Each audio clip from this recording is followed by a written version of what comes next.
मैं संदीप आप सभी का नए वीडियो में स्वागत करता हूं। और आज का वीडियो बहुत ही इंटरेस्टिंग होने वाला है। द रीज़न क्योंकि हमारे जो मित्र है जो लास्ट वीडियो में हमारे साथ थे डॉक्टर इमरान, उन्होंने एक बहुत ही इंटरेस्टिंग क्वेश्चन पूछा है। और क्वेश्चन क्या है, पहले क्वेश्चन देख लो और उसके बाद हम लोग वीडियो की शुरुआत करते हैं। बजट कम है और वो स्टार्ट करना चाहते हैं, मान लो सेकेंड हैंड कुछ टेलीस्कोप के साथ में। तो इस चीज़ जैसे बहुत सारे ऐप मार्केट्स हैं जहाँ पर सेकेंड हैंड टेलीस्कोप्स की लोग ऐड डालते हैं और वो सेल होता है। तो इन चीज़ों को खरीदने के पहले क्या क्या चीज़ें बेसिकली एक नए आदमी को ध्यान में रखनी चाहिए खरीदने के पहले? क्वेश्चन हमारे जो मित्र है डॉक्टर इमरान, इन्होंने पूछा था ये क्वेश्चन कुछ दिन पहले, आई कैन से कि एक डेढ़ महीने पहला मेरे भी दिमाग में आया था। तो जो चीज़ें मैंने फॉलो की है मैं इस वीडियो में आपके साथ शेयर करने वाला हूं। मेरा पर्सनल एक्सपीरियंस, मैंने भी एक यूज्ड टेलीस्कोप बाय किया है, तो वो लेने से पहले मैंने क्या कुछ चीज़ें मैंने की थी या फिर फॉलो किया था या कैसे बाय किया, ये सभी एक्सपीरियंस में मैं आपके साथ स्टेप बाय स्टेप शेयर करने वाला हूँ दोस्तों। तो डेफिनेटली पूरा वीडियो ज़रूर देखना क्योंकि ये डिफरेंट एक्सपीरियंस आपको बहुत हेल्पफुल होने वाला है। तो चलिए वीडियो की शुरुआत करते हैं।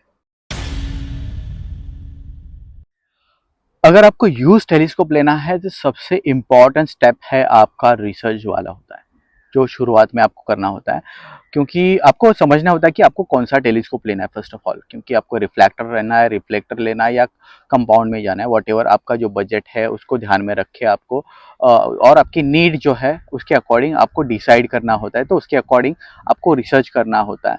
तो मैंने भी सेम चीज़ की थी कि मेरे पास ऑलरेडी दो टेलीस्कोप थे, दोनों भी मैक्सटॉक कैसीग्रेन मॉडल है, तो दोनों का फोकल लेंथ काफ़ी ज़्यादा था। तो मैंने डिसाइड किया तो मुझे रिफ्लेक्टर टेलीस्कोप लेना है जिसका फोकल लेंथ 750 या फिर 600 हो, जिससे मैं बहुत अच्छा डीप स्काई कर सकता हूँ और जिसका प्राइमरी अपर्चर जो है रिफ्लेक्टर टेलीस्कोप हो। और प्राइमरी अपर्चर मैंने डिसाइड किया था 6 इंचेस का होना चाहिए, 150 जो एटलीस्ट मुझे अच्छा खासा डीप स्काई ऑब्जर्वेशन करवा सके। तो उसके अकॉर्डिंग ही मैंने रिसर्च कर रहा था और डिफरेंट डिफरेंट प्लेटफॉर्म पे। तो आपका भी माइंड क्लियर होना चाहिए कि आपको कौन सा टेलीस्कोप लेना है, तो उसके लिए रिसर्च बहुत इंपॉर्टेंट है। और जो टेलीस्कोप आप लेने की सोच रहे हो उसके उसका जो आज के डेट पे प्राइसिंग क्या है, जो फेयर प्राइस या मार्केट वैल्यू क्या चल रहा है न्यू टेलीस्कोप का, या फिर आई कैन से कि सेकेंड हैंड अगर ले रहे हो तो उसका भी फेयर प्राइसिंग क्या चल रहा है, उसका अंदाज़ा आपको होना चाहिए। उसके बाद ही आप नेक्स्ट स्टेप जो मैं बताऊंगा उसकी तरफ जाना। तो नेक्स्ट स्टेप मैंने जो फॉलो किया, मैंने डिफरेंट डिफरेंट प्लेटफॉर्म चेक किए। डिफरेंट प्लेटफॉर्म पे फर्स्ट मैं गया OLX पे, और OLX पे मैंने मेरा जो रीजन है उसके अकॉर्डिंग मैंने सर्च किया। मेरा दूसरा जो ऑप्शन था, फेसबुक पे कुछ ग्रुप्स है जो टेलीस्कोप वगैरह जो यहाँ पे यूज़ करते हैं एस्ट्रो फोटोग्राफी, तो वहाँ पे कुछ ना कुछ पोस्ट आते रहता है। बट मैंने जो प्राइमरी सर्च किया जो OLX पे था, तो OLX पे मैंने मेरा जो रीजन है मुंबई या उसके आसपास का वो सिलेक्ट किया और उसके बाद ही सर्च किया। तो इमीडिएट मुझे नहीं मिला जो टेलीस्कोप मैं देख रहा था, बट एक डेढ़ महीने के बाद मुझे ऑप्शन अवेलेबल हो गया कि ये चीज़ मुझे चाहिए और वो अभी अवेलेबल है। तो रिसर्च करने के बाद आपका एरिया जो है आपके लोकेशन के अकॉर्डिंग आप सर्च करना, OLX हो या फिर और कहीं पर भी जो हो, तो देखना कि जो सेलर या रहेगा या फिर टेलीस्कोप जो कुछ भी सेल कर रहा है वो आपके आसपास के एरिया का हो। जो इम्पोर्टेंट चीज़ है सेलर का वेरिफिकेशन करना होता है। वेरिफिकेशन कैसे कर सकते हो, तो इधर आप OLX पे परचेस कर रहे हो तो आप देख लो कि उसके प्रोफाइल में घुस के वो सेलर जो है वो जेन्युइन है या फिर उसने ऐसे ही 10 12 15 20 ऐड डाल के रखे हैं कुछ फेक वाले, क्योंकि OLX पे स्कैम होने के चांसेस ज़्यादा होते हैं। या फिर कभी कभी क्या होता है कि कुछ टेलीस्कोप डिस्ट्रीब्यूटर है तो वो कभी कभी सेकेंड हैंड टेलीस्कोप जो है कभी कभी वो अमेजोन वगैरह पे बेचते हैं, तो रिटर्न पॉलिसी में रिटर्न आ जाते हैं, तो वैसे भी हो सकता है। तो आप वहाँ पे भी ट्राई कर सकते हो, तो उनका जो वेरिफिकेशन है वो आप कर सकते हो। और जब आप वेरिफिकेशन कर रहे हो तो अगर जब सेलर से कांटेक्ट होता है तो आप सेलर से 10 सवाल पूछ सकते हो, क्या प्रॉब्लम है, क्यों आप सेल कर रहे हो, वॉट एवर द रीज़न। जैसे मैंने किया था सेलर से, आई थिंक मैंने 10 15 दिन मेरी बात चल रही थी, तो मैंने बहुत सारे क्वेश्चन पूछे, फिर उन्होंने भी जेन्युइन जवाब दिए क्योंकि मैं बोलने वाला था वो टेलीस्कोप को मैं फिजिकल वेरीफाई करने वाला हूँ, उसके बाद ही मैं प्राइसिंग जो है फाइनल डिसाइड करूँगा। तो आप भी 100 सवाल पूछ सकते हैं, क्योंकि आपको चीज़ लेनी है और लेने के बाद आपको उसको यूज़ भी करना है। तो बहुत इंपॉर्टेंट चीज़ होता है सेलर का वेरिफिकेशन, उनसे सवाल जवाब करना। तो वो आप डेफिनेटली कुछ डिफेक्ट है, क्या प्रॉब्लम है, उसके ऊपर ही हम लोग फेयर प्राइसिंग डिसाइड कर सकते हैं। तो क्वेश्चन आंसर, उसमें इशू, उसमें क्या रिपेयरिंग किया था, ये सभी सवाल आपको डेफिनेटली सेलर से करने हैं, क्योंकि वो चीज़ लेने के बाद आपको पछतावा नहीं होना चाहिए। इम्पॉर्टेंट चीज़ आता है physical verification of the telescope, या जो कुछ भी दूसरी चीज़ है। तो मेरे साथ भी वही हुआ था। तो मेरा और सेलर का टाइमिंग जो है मैच नहीं कर रहा था। तो मैं एक दिन लेट नाइट उनके घर पहुंचा, और सेलर से हमारी ऑलरेडी बातचीत हो गई थी, और मेरे आसपास का ही बंदा था।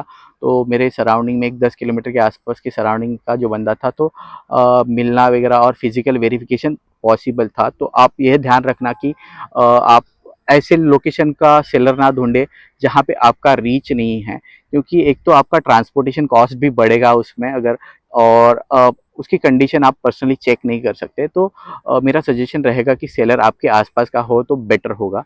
तो आती है बात फिजिकल वेरिफिकेशन की। तो मैं भी फिजिकल वेरिफिकेशन करने गया, मैंने हर एक चीज़ वेरीफाई की। मैंने फिर से कुछ क्वेश्चन पूछे सेलर को, रात के 10 बज रहे थे, वो भी उनके ऑफिस के बाद ही घर गए थे, और मैं भी मेरा जो है सब काम निपटा के उनके पास गया था, लेकिन मैं भी एग्जॉस्टेड था। स्टिल मैंने बहुत सारे क्वेश्चन उनको पूछे। द रीज़न कि कुछ चीज़ जो है मेरे से मिस ना हो जाए, या फिर कुछ डैमेज जो है मैं वेरीफाई ना कर पाऊँ और मैं एक्स्ट्रा पैसे उनको दे दूँ जो प्राइस नहीं बन रहा है। तो मैंने हर एक चीज़, हर एक एसेसरीज उनके साथ बैठ के चेक की, टेलीस्कोप को सेटअप किया, उसमें से ऑब्जर्वेशन किया। तो उस आई कैन से कि मैं जब मैं सोचता हूँ कि मैं नया टेलीस्कोप लूँ, तो वो एकदम पेटी पैक होना चाहिए। बट सेकेंड हैंड या यूज्ड प्रोडक्ट हम लोग जब लेने जाते हैं, तो आई कैन से कि 100% परफेक्ट तो नहीं मिलेगा, उसमें थोड़े बहुत स्क्रैचेस मिल सकते हैं, आई कैन से थोड़े बहुत डैमेजेस हो सकते हैं। बट मैंने जो प्रिकॉशन लिया, क्योंकि टेलीस्कोप का सबसे इम्पोर्टेंट पार्ट होता है उसका ऑप्टिक्स, उसका मिरर या उसका लेंस जो बोलूँगा।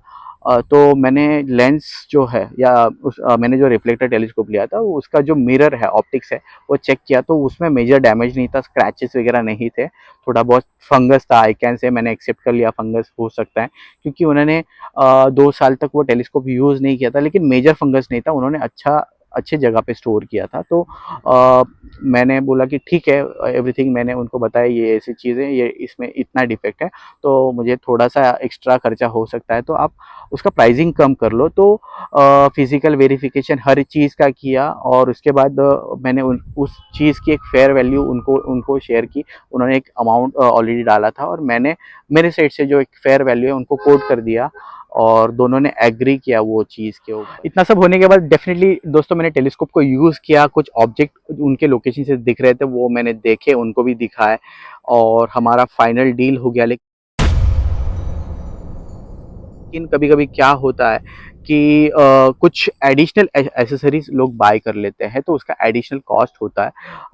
इनके केस में वैसा नहीं था, लेकिन मैंने अगर बात करूँ तो मेरे टेलीस्कोप में बहुत सारे अपग्रेड किए हैं, फाइंडर स्कोप लगाया, एडिशनल आई पीसेस बाय किए हैं। तो ये भी हो सकता है कि कुछ लोग वो जो एसेसरीज है जो जिसके ऊपर एडिशनल कॉस्टिंग लगाए, तो वो भी एडिशनल कॉस्ट वो मांग सकते हैं। तो आप भी सोचो कि वो एडिशनल कॉस्ट होती है, तो आपको भी थोड़ा बहुत अमाउंट बेयर करना पड़ सकता है। तो आप दे सकते हो उनको, क्योंकि वो अगर आपके टेलीस्कोप के साथ कंपैटिबल है, आपके आपके टेलीस्कोप को लगती है, और आपका एक्सपीरियंस बेटर कर सकती है, तो आप वो डेफिनेटली चीज़ जो है वो बाय कर सकते हो एडिशनल कॉस्ट में। तो सभी पार्ट चेक करने के बाद, सभी डील होने के बाद, मैंने और एक चीज़ उनसे डिमांड की, अगर इसका बिल है तो मुझे डेफिनेटली आप दे दो। कभी कभी क्या होता है कि टेलीस्कोप कभी कभी वारंटी में हो सकता है, तो उसकी वारंटी आप क्लेम कर सकते हो अगर डैमेज होता है टेलीस्कोप। तो मोस्ट ऑफ द टाइम की वारंटी ख़त्म होती है, लेकिन डॉक्यूमेंटेशन पार्ट आप मांग सकते हो अगर आपको मांगना है तो।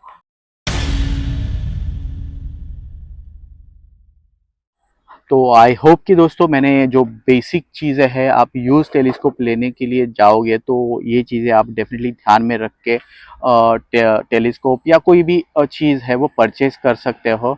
और उसके बाद जो चीज़ मुझे करनी थी, परचेस करने के बाद मैंने टेलीस्कोप का मेंटेनेंस कराया। उसका जो क्लीनिंग वगैरह पार्ट है मैंने खुद किया।